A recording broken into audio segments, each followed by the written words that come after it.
Episode 6 of Winning Time, Memento Mori, is over, and we're here to talk about it. I'm Jose Salviati, editor at thepeachbasket.net, and I lived through the Lakers 80 Showtime era. And I'm Evan. I also lived through the Lakers Showtime era, and I'm a contributor for the Peach Basket. And you can follow me on Twitter at morehoops727. I'm Akeem. I'm also a writer at the Peach Basket, and I'm obviously not old enough to have lived through the 80s, but I am enjoying this revisit of the history of the Lakers team. And you can find me on Twitter and Instagram at Akeem802. All right, I got to take offense, Akeem. Neither Evan nor I look old enough. That's why we have to say it. Because people would be like, wait, you guys live? There's no way. That's why we say it, just to be clear. Yeah, Akeem's like, right. All right. Listen, I've had such a blast doing this. The show has been great, and talking to you guys has been fun. I'm excited to see that, people are reading or watching the recaps that we do, leaving comments. Thank you so much. We do this, because it's fun. We would do it regardless, I think, because this is what we do, is we talk basketball. But being able to, share this and get your thoughts as you watch this just really means a lot to us. So we're grateful for every comment, grateful for every view. Sincerely, thank you. If you happen to be watching us live, we want this to be as interactive as possible. We want to hear from you. So if you're joining us on Twitter, if you could, head over to Facebook, search for Peach Basket 2021, or you can go to YouTube, search for the Peach Basket. You'll find us there. We can leave or we can take your comments there. Unfortunately, we can't on Twitter. You're welcome to watch us on Twitter, but we can't interact with you. And we want to. We want to hear your comments, your questions.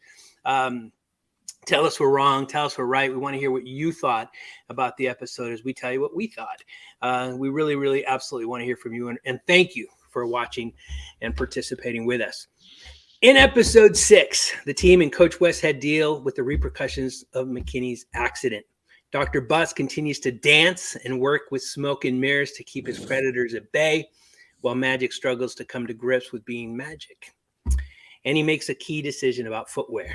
Coach Westhead reluctantly prepares for a game as McKinney begins his recovery. That's the basic overview of what was a powerful episode, no doubt.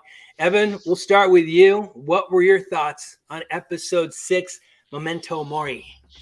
Oh, I really enjoyed this episode. This was kind of a little bit more of a thinker kind of episode, and it was really about Paul and him having to take over from Jack, and and just kind of not quite being ready for it, and not really being a little unsure about it, and and the title is interesting. Memento mori is a Latin phrase for remember that you have to die.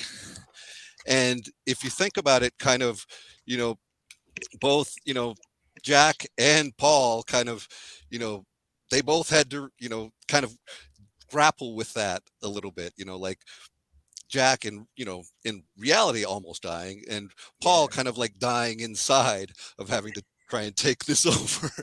Yeah. So I thought that was really interesting. And then one of the things that I really also liked was the whole shoe thing and the Converse thing. I used to own a pair of those Magics back then, without the name on it back then. I remember that, the ad with him and Larry Bird both having the shoe, and it was this choose your weapon thing and everything like that. So yeah, I thought that was really cool. And then it was cool getting to see Phil Knight for the first time, because like at that point, like he was still just trying to figure it out, so that was kind of cool. And then Mike Epps as Richard Pryor was so good, so good. And then I thought it was really hilarious that they even put the little caption under him of Richard Pryor, positive influence. Right. that killed me because he was not. They laid the groundwork there for those of us who know Spencer Haywood know what's coming. Mhm. So they definitely, laid the groundwork pretty well. Yeah, and then and that was also interesting. You started to see Magic. He's starting to really rub his teammates the wrong way. They don't like that he's hanging out with Jerry Buss, and Yeah. they don't. So he's still got a little friction there, and that was really interesting to see how that's still developing, and you know, and then that, like I said, I just really kind of enjoyed how this was so much about Paul, because he's such a deep thinker and intellectual guy. He was very reserved and unsure, but a lot of that is just that he's an introvert. He's Yeah. always thinking, so he's not good at being out there all the time. And Yeah. that's something I can kind of relate to. Like, I'm a bit of an introvert myself, so yeah, I really enjoyed this episode a lot. Nice. All right, Keem, what's your take? Well, I thought there were kind of three major points in this episode. One was kind of getting more into Paul Westhead's mind, and I thought a major theme for him was imposter syndrome. Like, he doesn't feel like he should be there. He doesn't feel like he deserves to be a coach because he doesn't have the previous NBA coaching experience or NBA playing experience. And, like they mentioned multiple times, he was a teacher the year before at LaSalle University. So him kind of grappling with that in his head throughout the episode was a major point. I thought it was a good way to get to know his character more. And then the second part, Magic, you're getting more into his business dealings, and he's really just at the point where he's trying to figure out who can he trust as he's stepping into this, into more fame and more opportunities. And he's just not quite sure where to go. And then the third thing. So key, too. I'm sorry, Keem. No, I'm glad you touched on that. I'm just saying that's such a good point, because so many players of his era didn't make the right decision and literally lost millions because of it. Yeah. So I thought it was really, and I didn't, I took some notes about, what kind of drew me in. I didn't think about that, but that was really telling to see Magic, try to make the right decisions. Didn't always do it, but he wanted somebody there kind of guiding him, which, kind of was ahead of the game for somebody that young. And like I said, a lot of other people did not make those, make that decision, and it cost them. So anyway, sorry. Yeah, I thought that was a great point. Yeah.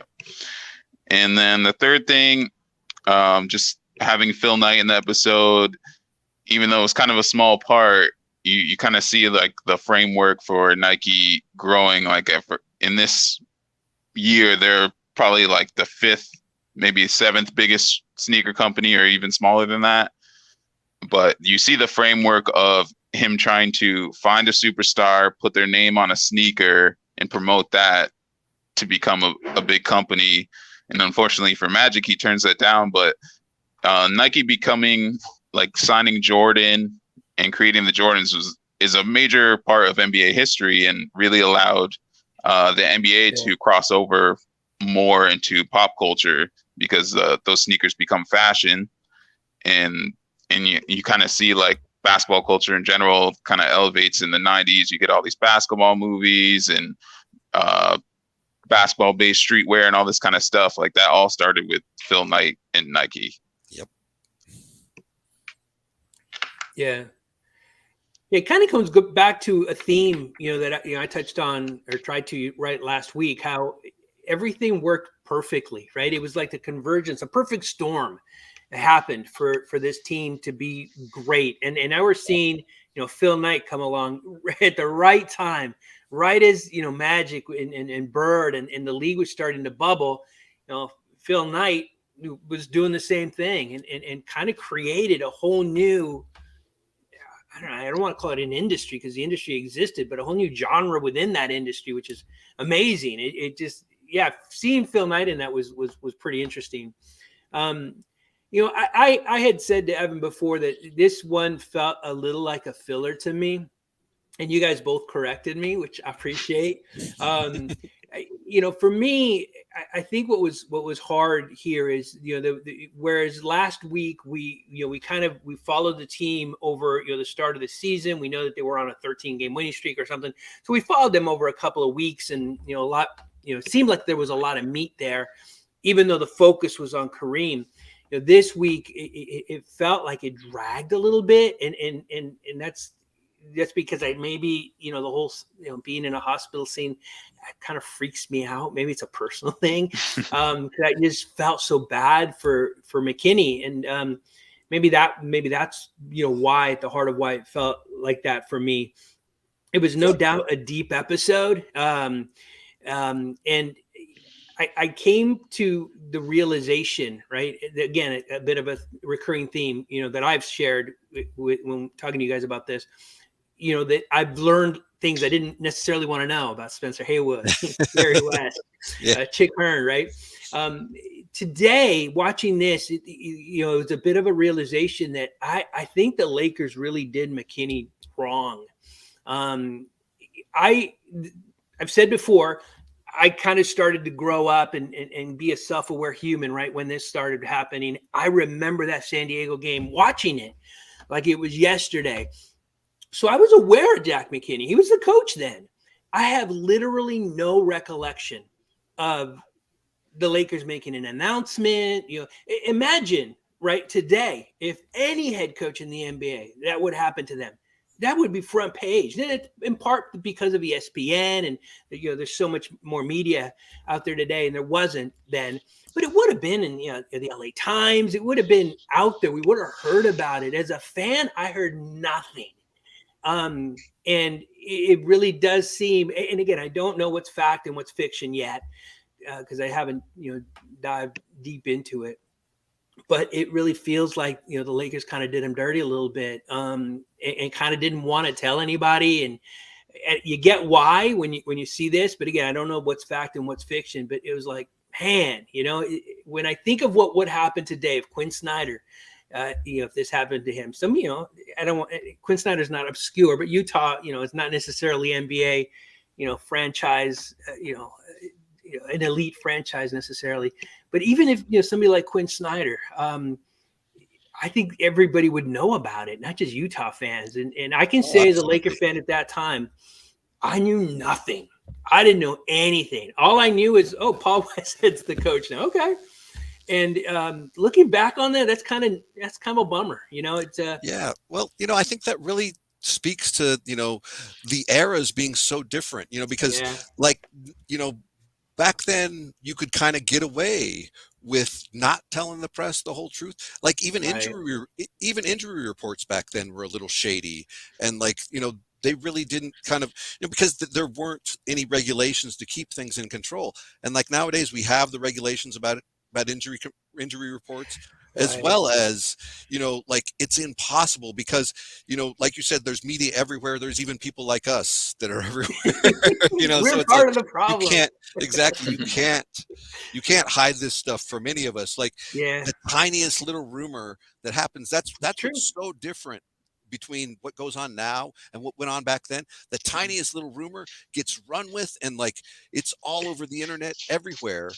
And back then, you might hear a rumor years later, it wasn't traveling as fast, Right. Yeah, I think, no, that's true. And I do have, go ahead, Akeem.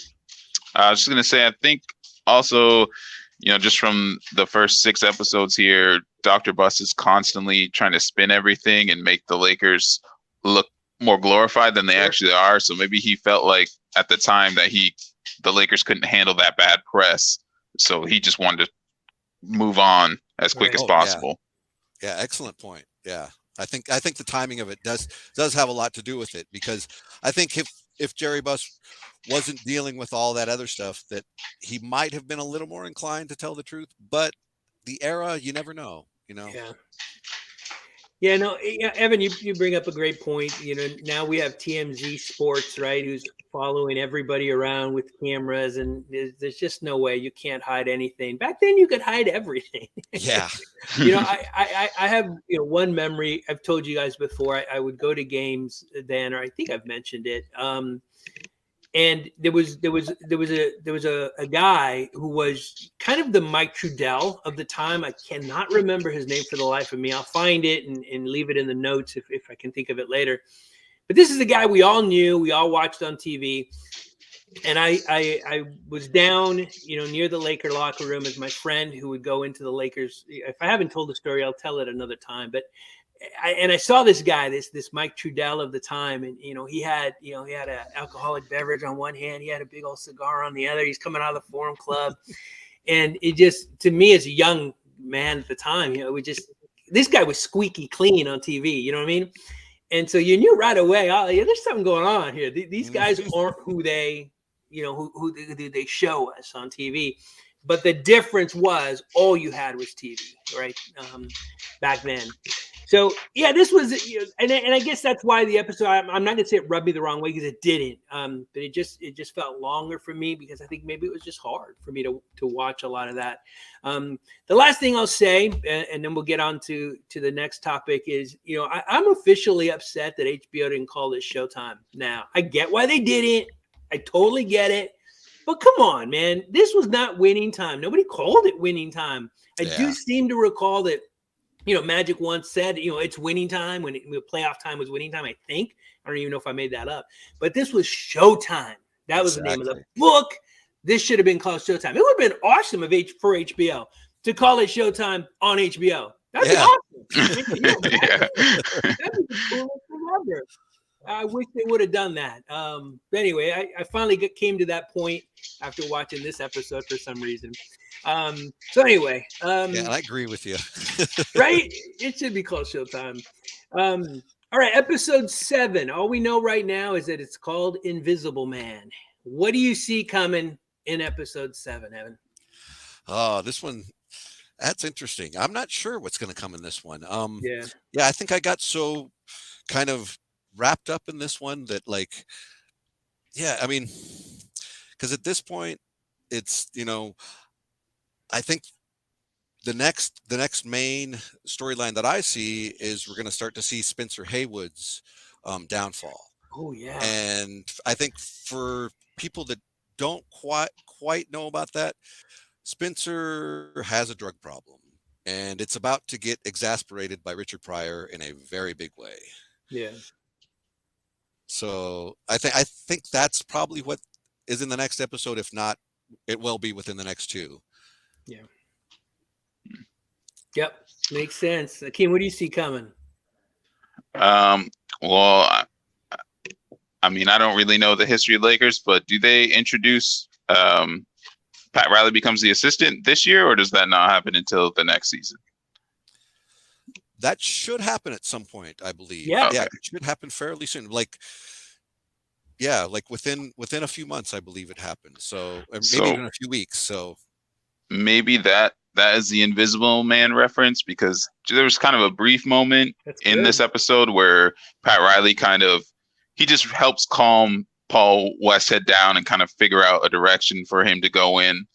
And so maybe that's kind of the reference there. Like, Pat Riley's working in the background, making things happen, but he's not quite the head coach yet, Yeah, I like your thinking on that one. Yeah, that's awesome. There was that great scene where at the start where he goes back thinking that McKinney's at the office, and there's Pat with his sneakers up on the desk, making himself comfortable. I thought that was a good foreteller of what's that coming. was a great scene. That's a great call. I think you guys are both right.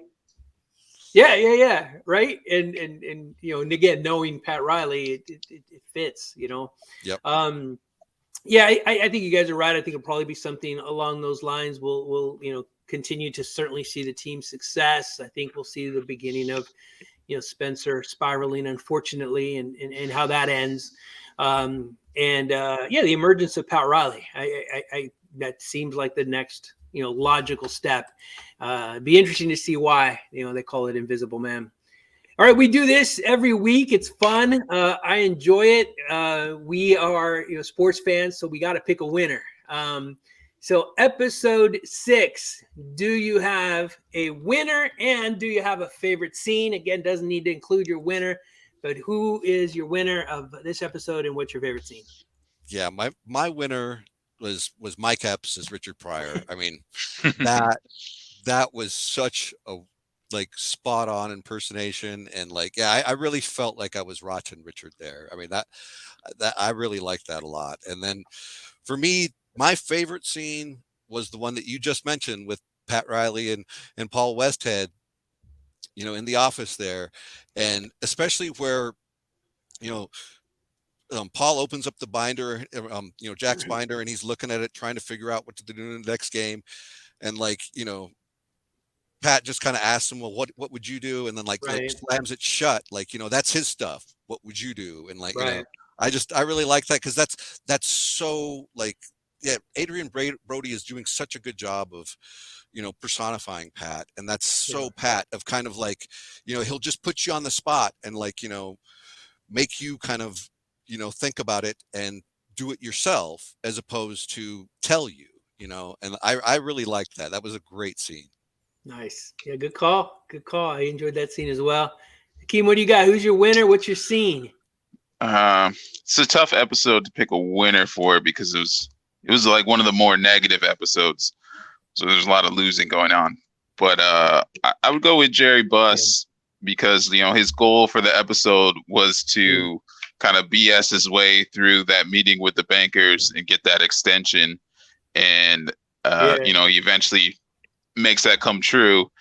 And, my favorite scene was when they're in the Forum Club there and he tells them that he will take the 30% interest loan and the 6-month extension as long as it goes till June, because in June you'll be begging me to keep this business. So he's just kind of putting on his poker face again there. And I just like that. It was very ballsy scene. Yeah. 100%, man. And that's the biggest, there's so many takeaways, but that to me just resonates, right?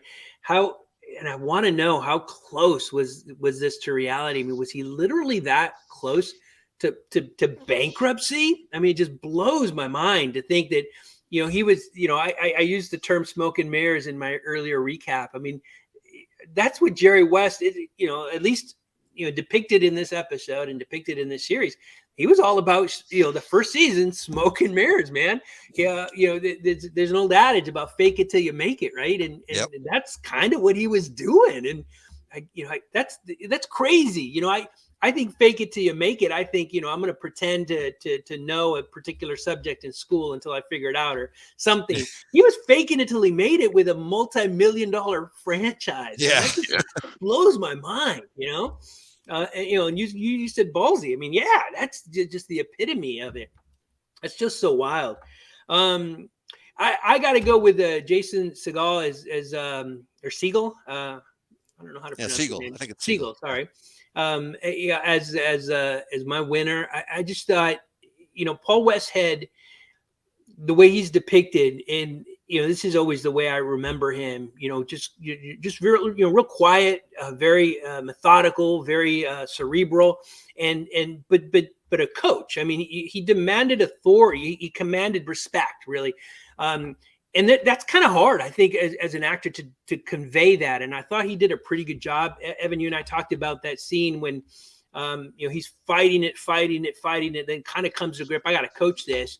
And he wants Coop in the starting lineup, and he benches Haywood, the veteran, and Haywood calls him out, and he goes, "Is there a problem?" Right? And he showed that authority, and you bought into it, right? Yeah. At least I did. So I thought that was pretty neat. I think as an actor that might be hard to do, but I think that's who Paul Westhead was. Whoops, dropped my pen. Sorry.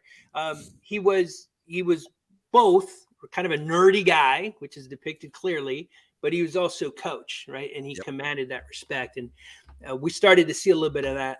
I thought that was pretty cool. So he's my winner, and that was my scene. I thought that was a pretty powerful scene that really kind of peeled back the onion a little bit on who Westhead was, because we know he had some great success moving forward, and that's why. All right, man, that's it. Always fun, like I say. Great time watching, great time talking. We hope you enjoyed this episode. Thank you, as always, for watching. Thank you for listening. We'll be back next week to recap episode 7. invisible man. We'll talk then. Thanks, guys. Voice of the fan. Drop a bounce pass, you throw next down the rim rocker. Lay up off the glass right past the shot blocker. I follow through like Kobe's is money. You can cash it. For news on LA hoops, come over to Peach Basket. Up to date sports, post game reports, debates and play by play coming straight off the court. The voice of the fan making noise, causing havoc. Zone a man up, you can ask Peach Basket. The Peach Basket, come and tune on there. The Peach Basket, where the news begins. We're dropping news like we're in the stands. Creative views from the average fan.